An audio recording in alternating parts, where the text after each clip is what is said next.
really liked about, well, there's so many things I liked about your intervention, but you know, treat people differently to reach fairness. It's a little bit like what Vincent said this morning about, you know, diversity for harmony. It's all these paradoxes that you also mentioned, and I will look at quotas maybe in a different way. Right. Well, we have 15 minutes for questions. I would like to repeat, though, that when I ask for questions, I ask for questions, right? No testimonials, no long personal stories. That's great. If you would like to exchange with either Avivah or Curt, I invite you to invite them for lunch, right? What I'd like to hear from you now is a question, huh? To come to their workshops, right? To come to their workshops. When is it this afternoon? 2 o'clock? 2 o'clock. You'll have to choose. That's getting, yeah, right. Okay, so who has the handheld microphones? The microphones? Yes, these are the questions, but where are the microphones? With the girls. Thank you. One for you and one for you. I've seen you. You're the next one. Please. Hi, I'm Dominique de Meist. I'm a lawyer. I have a question for Curt. I didn't hear you take any stance clearly in favor or against quota. To me, the option is clearly in favor, so I was wondering, am I missing something? Are there reasons to be against? What is your opinion? Yes, there are reasons to be against. There are two kinds of reasons to be against. One is that men and women alike will dislike quotas. So young women especially are the strongest opponents of all structural interventions in my experience. So they will feel that they're not being recruited for their qualifications, but for something else, because they haven't been around enough to see what happens. And that's one reason. And the other reason, sorry, I apologize if that's patronizing, but I talk to students a lot, and I talk to 20-year-old women, and the second I say quotas, they throw tomatoes at me. And the second reason is the legal one. So we have tried, for example, in Norway to advertise professorships for women, and that crawls through the system all the way to Strasbourg and gets rejected. So I'm all for quotas, yeah, but I don't know how to do it. You're a lawyer, so you can work on that. All right, thank you. Next question over there. Thank you. I'm Annika, and I have a question for Avivah. Because thinking of the films you showed us, I was wondering how you felt about the chair you're sitting on. I was wondering if you had a skirt, how would you have climbed on it? That's the first thing I told to Curt. I was like, glad I wasn't having my mini skirt on today. He's tall and you're not so tall. I'm small too. I'm small, sorry, not you. I was really thinking, has this been thought through at all? Well, it has been. So why have you put them on a high chair? Because they knew. Did you? In the briefing, we've told them. Yeah? That's why I wore pants. I didn't wear my skirt either. and Inge, our next speaker of this afternoon, knows. I mean, I told them the way we were going. She's wearing a skirt, so let's see if we can change for this afternoon. But you're right, it's very typical of most conference venues these days to have these high stools that are very gender unfriendly. So yeah, if you're organizing a conference, get us to sit down, for goodness sake. Yes, please, Danielle. I'm Danielle Woens of the Center for Balanced Leadership, and I have a question for Curt. So we're accompanying companies to become more balanced and inclusive, and we use a lot of studies. And one way or another, even if it's a really male approach, which you need to involve the dominant group, there's still a lot of resistance, and one way or another, they don't get it.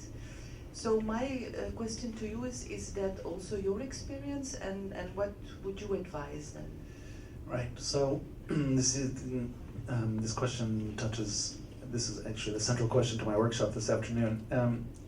So I live in Norway, and in Norway, you would have to work very, very hard to find somebody who is actively opposed to gender equality.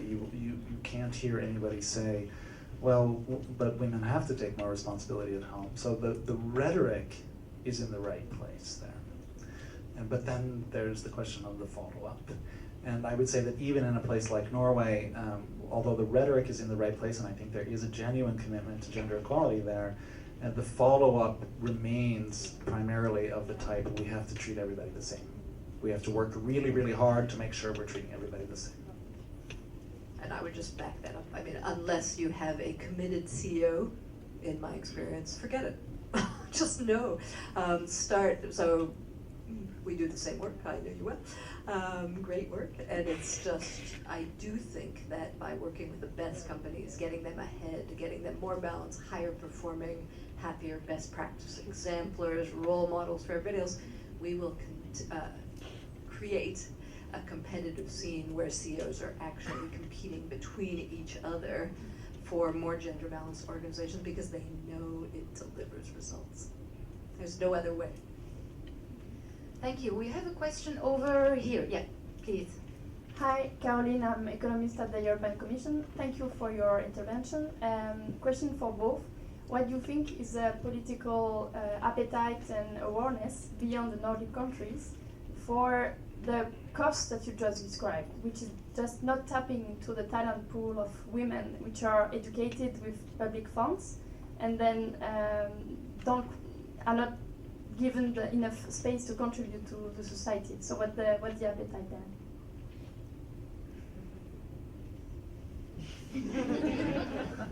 So one thing that I noticed, I had the pleasure of living in the Netherlands for a year, a couple of years ago, and actually the first time I ever lived abroad was a year I spent as a student in Leuven. And I was back in Leuven talking about gender equality issues not too long ago, and it strikes me that both the Netherlands and Belgium are pretty conservative places.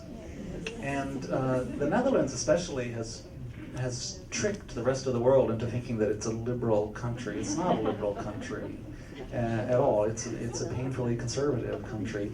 And that plays itself out in a number of ways that hold women back. So in many places in the Netherlands, at least, I don't know about Belgium, kids get sent home for lunch in the middle of the day. In the Netherlands, which on the one hand is a small country, but the consequence of it being a small country is that people don't move, they commute. And so instead of being away from home from 8 to 5, they're away from home from 7 to 7. And it's hard for a couple with children, for both of them to do that. So the structure of the society is such that if you want to have a family, it's pretty hard.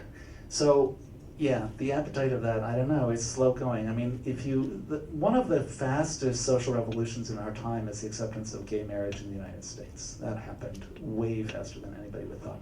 I think it happened in part so quickly because people realized that they had gay friends. And in the case of gender balance, what I notice in some of my colleagues is that one of the most operative things is that you have a really smart daughter.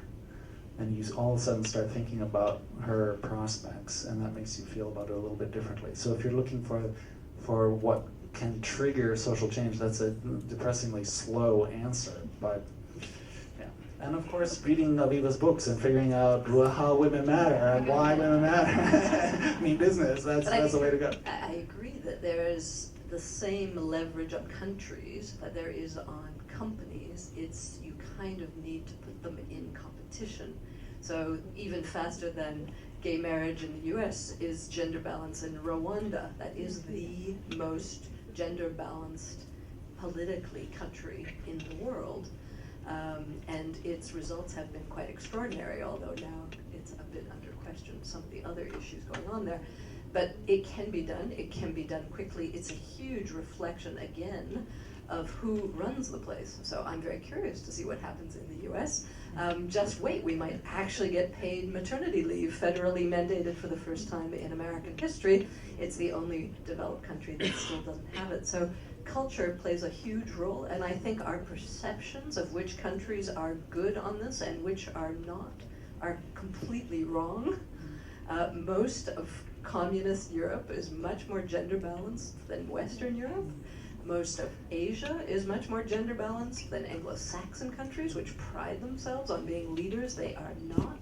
So I think we also have to become much more sophisticated in our understanding of what are the systemic political wills to gender balance and why you would. And I think there's beginning to be more and more research, we can thank the World Economic Forum and some others, on proving the link directly to competitiveness. All right, we have a couple of mics somewhere. I think you are the next one. Is it working? Okay. My name is Martine van den Poel, and I'm in executive coaching, quite often also for women, for many years. And I look at companies, and I agree very much with what you said, Avivah, leadership skills, culture, and systems. And I see cultures have a lot to do with change management, and so many companies are on that track. And then they often include diversity and equal opportunity in there. What I find more difficult is the systems, and particularly the unconscious bias in systems, what they call second generation bias and all that. And from your experience, which ones in the companies you work with, which are systems that you can give examples of that have really made a difference for women advancement, particularly in the pipeline show?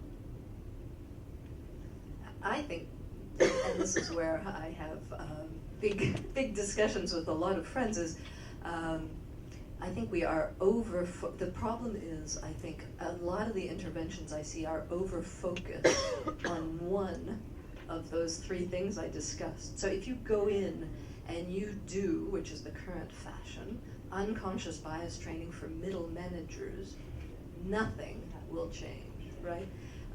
This is top down or nothing in my experience. So if you do not have a CEO who is pushing unremittingly with measurements tracking quarterly comics, so I don't think it's actually the problem that the systems are hard to change. It's that the top isn't leading for change. And I also don't think we should change for the sake of gender balancing. We need to change for whatever the strategy of the company is, where gender becomes a lever. Just to build on that a little bit, that project I did that I call the promotion project, one thing I didn't mention, but that was also extremely important, was that we had a goal. We had a specific goal. We will, by this year, we will have 30% full professors women. Targets, not quotas. It's a linguistic thing. I don't know any company that's moved without targets. Thank you. We have one more question over there. Yes, please. Hi, this question is in line with things you said earlier. You talked about some systemic issues with reaching gender equality. When you think about that, you struggle with the whole concept of employment, of contracts, which are fundamentally based on competitiveness. You just mentioned it, I think, in a previous question. Don't you think that we should change or look at how we could employ differently, how we could contract differently?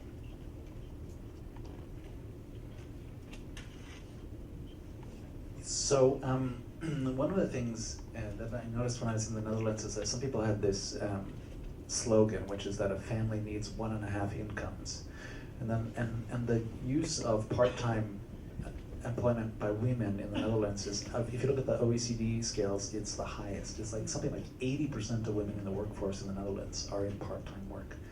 In Norway, we also think you need 1.5 incomes for a family, but everybody works 0.75. So when you talk about thinking of different models of employment, I do think that's super important, but it can be too easy to think that, yeah, we have to make it possible for women to work part-time and then come back into a sort of, when you're in your 30s, you can go down to 50%, but you still have every right to come back to 100% in your 40s. Yeah, well, great, but if we would do that for men and women, then I think that could balance out some of that promotion that happens later on. And I'll revisit that later too. Anything that's going in 2016 that's for women, in my experience, doesn't help them. It's got to be gender neutral in its application and policy making. Otherwise, you're just ghettoizing women even more into some stereotypical functions that we have grown beyond, well beyond. Thank you. Last question for you, Inge. Yes, sorry, I'm all the way here. It's Inge Wouterstra, and I teach in gender difference. And my question comes from speaking to HR people who ask me, look, I'm really in favor of all these things and diversity, but unfortunately my leadership team is not. They have no issues. We have brilliant recruitment. When women leave, top men come in, they've been doing it, they're very successful, and they've been doing it like this for hundreds of years. How do I convince them? And I was really keen to hear your response. What would you tell these HR people?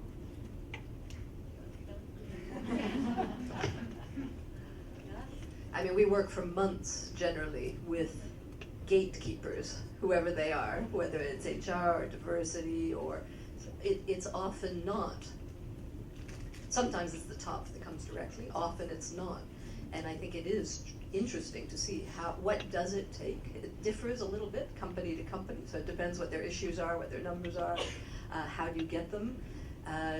Generally we find that if you can just get an hour of their time, just wake them up with a speech, with a very good idea of what their data is, what their markets are like, where they're making their revenues. It has to be strategic.